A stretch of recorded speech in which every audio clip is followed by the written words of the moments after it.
How's it going, bros? My name is Pewdiepie. Check it out. New camera. What do you guys think? Pristine.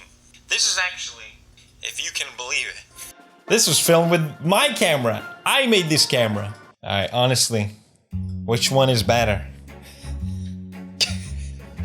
Now my camera quality actually looks good if I compare it to this. Anyway, I want to tell you guys how this all came to be. You may be wondering why I'm in my car. You see, it all started with me selling my old car, my Tesla, and I had dog mode on it, which I find really helpful. What the dog doing? Dog mode is not as fun as it sounds, it's literally just a temperature control sensor. And my new car, I don't mean to flex, but it's a minivan. Mitsubishi Delica. And no, it does not have dog mode. I actually found it really helpful, like if I need to just pop in a shop really quick, or if me and Mars are traveling with the dogs, we maybe want to stop for a bite. So I thought, screw it, I'll do something better. I'll add a camera in here, because the Tesla didn't have that. I can check the temperature and the humidity, and that way at least I know my dogs aren't getting scorched to death while I'm away for a minute. So I picked up a camera online with the humidity and temperature sensor, and I was setting it up here, and I realized all of a sudden, sweat was just pouring from my face. My forehead was pulsing. I was getting angry. Why does the camera charge me monthly to use its features? My neighbor walked past. Why does a humidity sensor want my private information? That's when I had the brilliant idea. Right then and then, I was gonna build my own camera. This Dumbo thought that was a good idea. To make all of this happen, I decided to use a Raspberry Pi. You probably heard of these already, it's a single board computer. And the best part, it runs Linux. Yes! And that's when I discovered glorious SSH! SSH, which stands for Secure Shell Protocol. SSH is basically a way to connect to your computer remotely. The fact that you can communicate with a computer just with your keyboard, I feel like I'm a wizard. I'm typing spells with commands. I love it. I type Pi obeys. There are other things you can use but a Pi, but since it's such a tiny computer, it's got GPIO pins, which means you can add a bunch of different hardware to it. And it's got a slot for camera to go to. Perfect. To set this up is super simple. You just have an SD card, you put it in your computer, you use Raspberry Pi software to flash it, and you're done. Now, for some reason, and this is not Linux fault, it's not the fault that I'm on Linux, the program didn't work. I think I needed root access and it just wouldn't give it to me. It's not Linux fault, actually, it's actually good that I'm on Linux because I can solve this problem easily. I just have to do it manually. LSBLK mount that drive and then just flash it on my own. What can go wrong? Flashing a drive on Linux is a bit like a nuclear launch without the glass cover. One wrong move and you can kiss your disk bye-bye. Don't ask me how I know. So yeah, finally I'm in, I'm connected, I'm ready to set this thing up. You may notice it's called Car 17. Don't ask me why it's called Car 17. At this point, I didn't want to complicate things, all right? So I thought, okay, a Raspberry Pi and an official Raspberry Pi camera, I plug them in, it should just work. And it does. There's a program called libcamera. It works great for photos. It works great for recording video. And video streaming, however, should work. It should work. It should work. Now, I don't know how to code. I'm a noob. And I realize I'm way in over my head here, okay? So I used a program called Raspicam. And Raspicam was beautiful, man. It worked perfectly. We had such a good thing going. Me and Raspicam... Can you imagine one day waking up and your best friend is just gone? One reboot and Raspicam was just poof. I didn't even get to say goodbye. I don't know what happened. I don't want to use libcam. Goddamn libcam! I looked everywhere online and everyone's like, oh yeah, use Raspicam, it works great, look. And I'm like, yeah, it just doesn't. I look at all these tutorials and man, I feel like I'm being gaslit until finally, reading the forums, I find out that Raspicam has been deprecated since 2021. RIP. A lot of trial and error and I finally got it working. This felt like a huge win. Sheer stubbornness made this happen. But I finally had my streaming live feed. That's what I needed. Huge win. I then added the DHT sensor, which is measures temperature and humidity. I added a battery. I 3D printed a case. Bada bing, bada boom, and poof. My dog spy cam was complete. Look at this thing, it's adorable. I love it. I showed it in my last video and like no one cared. I was like, look, I made this camera, hint, hint. Do you want me to talk more about it? Anyway, I think it's cool. Me and Marisa went on a road trip. I got to test out the camera. When me and Marisa stopped to have a bite, we could check that the dogs were sound and safe and comfortable and no stress involved. I love it. I want to do so much more with this because I know it's possible, right? I thought it'd be so good if I can have like notifications. So if it hits certain temperatures and humidity, maybe high or too low, it would notify me on my phone somehow. I don't know. Okay, fine. I don't know how to do this and the quality sucks and I get it. Like it's not as good as an actual camera, but it's my camera, okay? And I can do whatever I want. It is such a difference from buying this camera that you have to pay to use. It's crazy. It's not the best camera, but it's my camera. Sorry to interrupt the video. I'm hiding in the wilderness to tell you about today's sponsor, Incogni. Thousands of companies are collecting your private data. They got stuff like your full name, address, phone number. They even got stuff on your relatives. Leave the relatives out of it. They do all this without you agreeing to it. Or at least I didn't agree to it. Why they do?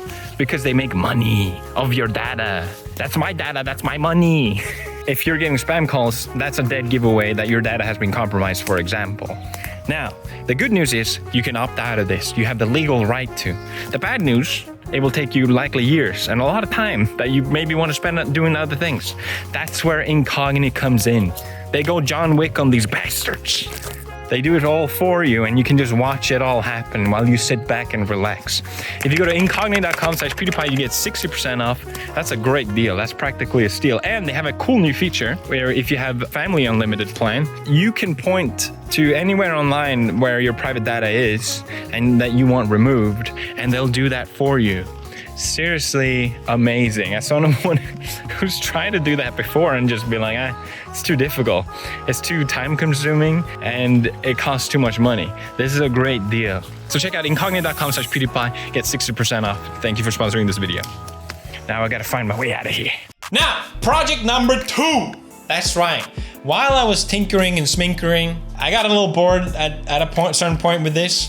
So I had started on another project because I went through such hell to get the first one going. I was like, well, the second one is gonna be easier. I already know all this stuff now. It's gonna be a breeze. I wanted to build a nightstand clock. I have an Alexa right now. It's fine, but it really annoys me because it always asks me to update it. It logs me out every time it reboots. Why do I have to log in to begin with? And I don't know how I feel about having Jeff Bezos staring at me while I'm sleeping, okay? So with Project 2, I wanted to replace that Alexa and build my own sort of nightstand device. And this time it was gonna be easy, okay? I already went through all the issues with the camera. Nothing can go wrong. And to be fair, it went easy in the beginning. I actually got the speaker for this working on the first try. I couldn't believe it. Holy. Front, left, front. It worked on the first try. That has never happened. What? It worked so great until it didn't, of course. All right, here we go. Lasagna.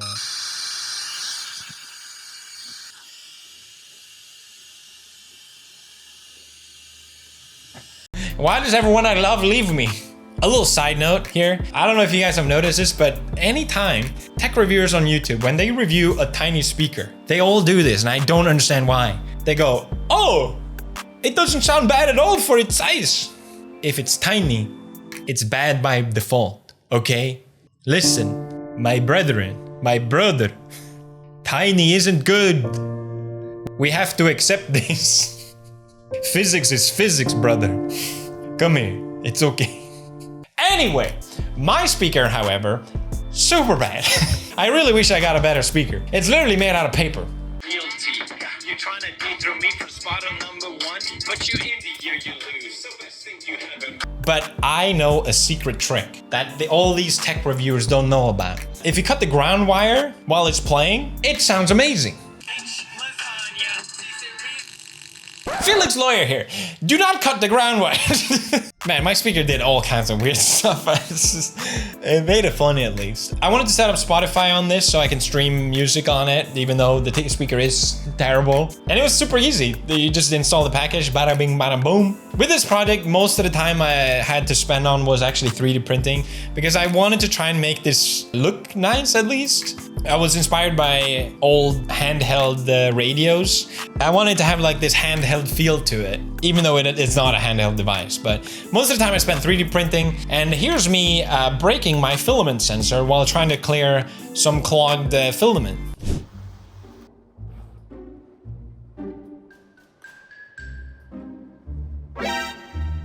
That's not good. Come on. Come on. You bugger. I didn't know it at the time. Anytime I tried to print, the filament kept going, no, you can't print. There's something stuck in there. And I go, oh, is it? Because I just cleaned it. I know for a fact there's nothing stuck in there. I kept getting gaslit by my 3D print there. I know there's nothing in there. I actually try to look up if I can SSH into my printer. And you can, if you hack it. I was this close to doing it because I was like, well, I just needed to shut up and print. Like, it's not an issue. And if I can just like find the function to remove the filament sensor. But then I was like, you know what? Maybe I'll just buy a filament sensor and replace it. Maybe I don't have to fight every battle. I found this screen, it's really cheap and I don't know, but I like it and it looks really nice. I just wanted to test out the screen and I found this script that has blinking eyes, and Maitza said it was really cute, so obviously I had to keep it. It made it kind of like a BMO vibe, I feel like. So I kind of went with that. So things were looking pretty good. But then, cable madness. I had so many different hardware ran into this thing at this point, and cables kept falling off everywhere. I kept resoldering them so they would stick, but it just kept happening. And I kept going, this is not human. This whole video is just me complaining about troubleshooting. Someone needs to know my pain. I kept going, this is not human, it's not human. I need to save space, I have to solder them all. This is not human. But then, that's when I found glorious SHA. I'm just kidding. I found glorious hot glue. That's right, instant stability. And I'm talking about my mental health. It worked like a charm. There's small stuff like that yeah, makes a big difference. But at this point, I was so done, and I showed it to Marzia, and she rightfully reminded me, where's the microphone? You wanted to use, okay, turn lights on thing, right? The voice command. And I'm like, please, there's so many cables, I don't want more. And here's the thing, right? With GPIOs, it's not like it's plug and play. You still have to activate it and find the right package for it. And microphone especially, I2C is really difficult. At least I found that it was. And I realized they have USB ports. It's okay to use the USB ports. I don't have to fight every battle, man. That meant it was pretty much plug and play with the microphone. And I'm actually really glad Marzia pushed me to do this because I found this open source software called Vosk. Super cool. It runs voice transcription locally, so it's completely offline. Chiquita banana. Oh, chiquita banana. Oh. Hey, Björn, can you come here, try. Can you say airplane? Really? That's so good. Another reason I didn't want to use the microphone because I thought I would have to use some sort of Amazon or Google API. I don't know. The whole point was kind of to avoid that. So yeah, the way I ran it, you know, it's not perfect. You know, this is as good as I got, but it works. I found, again, open source for my plug so it can turn the lights on, and it works. Lights on. Oh, first try. Lights off. Oh! The project is done. Bye, Alexa. Alexa, kill yourself. No, I'm just kidding. I was worried the light was gonna be a little too strong, but it's actually quite a comfortable color. I'm very happy with it. I think it looks neat. Again, a great learning experience. Now, I've been going on for 2 months with these projects on and off, and I had one more idea that I really wanted to do, and I felt like I was kind of cheating myself if I didn't do it. It's a little hard to explain, but hear me out, okay? This idea started because the weather in Tokyo, at least, is a bit unpredictable, and Marcia always asks me before going out in order to know what to wear. She's like, do you know how hot it is? And I'm like, oh, it says 20 degrees, but it says it feels like 28, and it says later it might rain, so maybe bring a jacket or an umbrella, or maybe not, I don't know. Not helpful.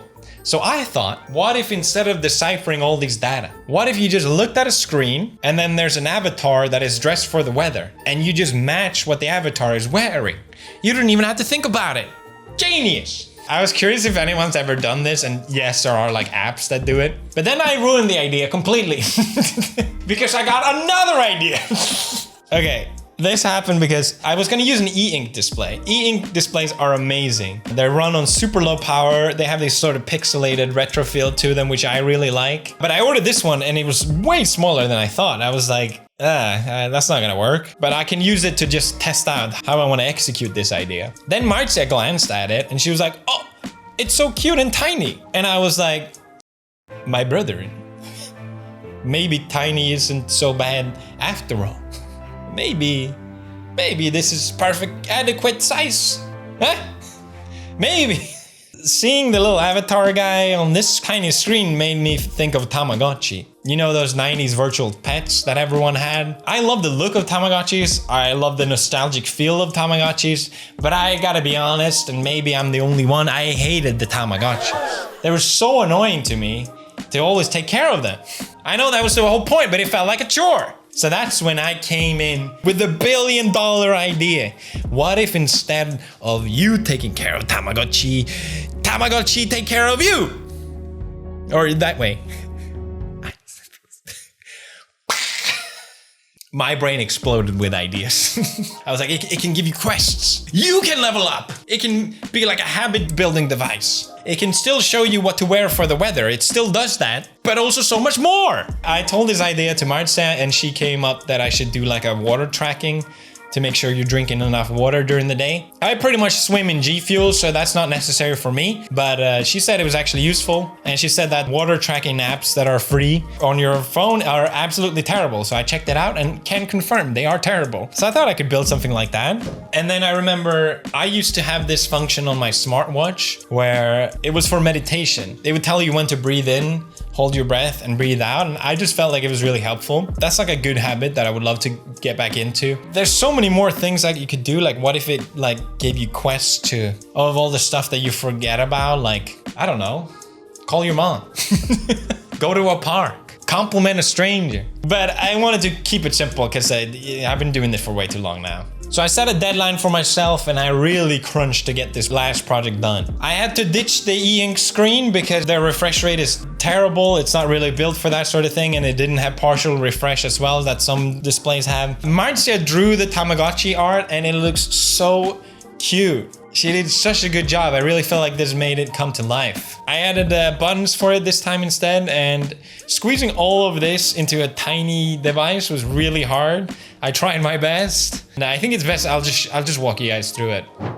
right, here it is in all its glory. I couldn't fit the battery. It's like with a magnet.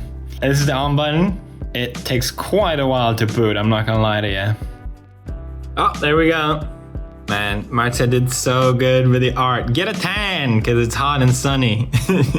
So it's 29 degrees now, and then in 5 hours it's gonna be 22 degrees and cloudy. This is actually really helpful. He's telling you to wear t-shirt and shorts. Basically, like if it was really, really hot, he would technically be naked. If it's really cold, he wears like a hoodie. I'll show Marcia showing the art, because obviously now it's not cold. But yeah, I think it looks great. The buttons are the biggest weakness. Like they look terrible, I'm not gonna lie, but they work and I'm out of time. So you can navigate through.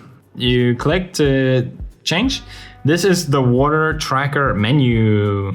So you enter with the middle button and then you can up how much you wanna drink. 250 milliliters is a glass. So you press it to register and it will add a glass. I've maxed it at 8. All right, so moving on. we have the meditation screen. So you can select how long you want to meditate. Let's say 10 minutes seems reasonable. You start it, and then it should start with like breathe. Yeah. Oh, wow, that was too fast. Hold it.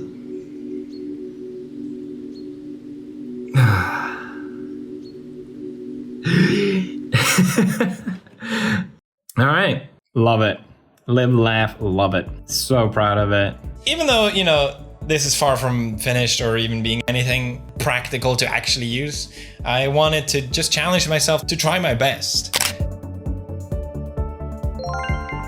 For me, this is just so exciting. I realize I love learning stuff. I've been so caught into daily YouTube videos for so long. I felt like I never learned anything or built anything for myself. I always wanted to invent stuff, but I never had the time and the skill, or honestly, just the patience.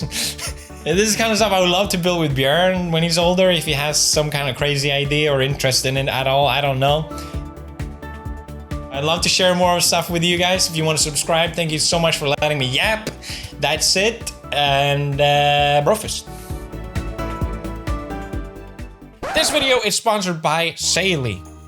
I am a huge fan of Saily because it genuinely makes traveling for us so much easier. This time when we were on our way to Savannah, Marty asked me about it and we literally set it up on the flight because it had internet. For those of you who don't know, Saily is an eSIM app, which means electronic SIM. So if you're traveling almost anywhere in the world, over 60 countries, you get access to internet through this app. Martin said just open the app, pick the country, picked how much data she needed, and of course, use code Pewdiepie, which gave her a 15% discount. And bada bing, bada boom, instant internet as soon as you land, which is what I want. The first thing I want when I land is internet. I genuinely hate standing in line when I land renting a Wi-Fi box. How is that a good solution? You just have to carry another thing when you're traveling that also have to worry about being charged. Or if you opt to just buy a physical SIM while you're there, you still have to go and actually find where to buy it, set it all up while you're there, and you have to worry about losing your original SIM, at least I do. It's kind of important. I don't like removing it. Saily just solves all the problems. It's an amazing service and I highly recommend it. You can use the QR code to download it or use the code Pewdiepie at checkout for 15% discount. If you're planning a trip anywhere, you can download it right away, set it up all now, and don't even have to think about it. You need internet when you travel, so I just love that it removes that stressful element to me. So thank you, Saily, for being an amazing sponsor, and you guys are welcome.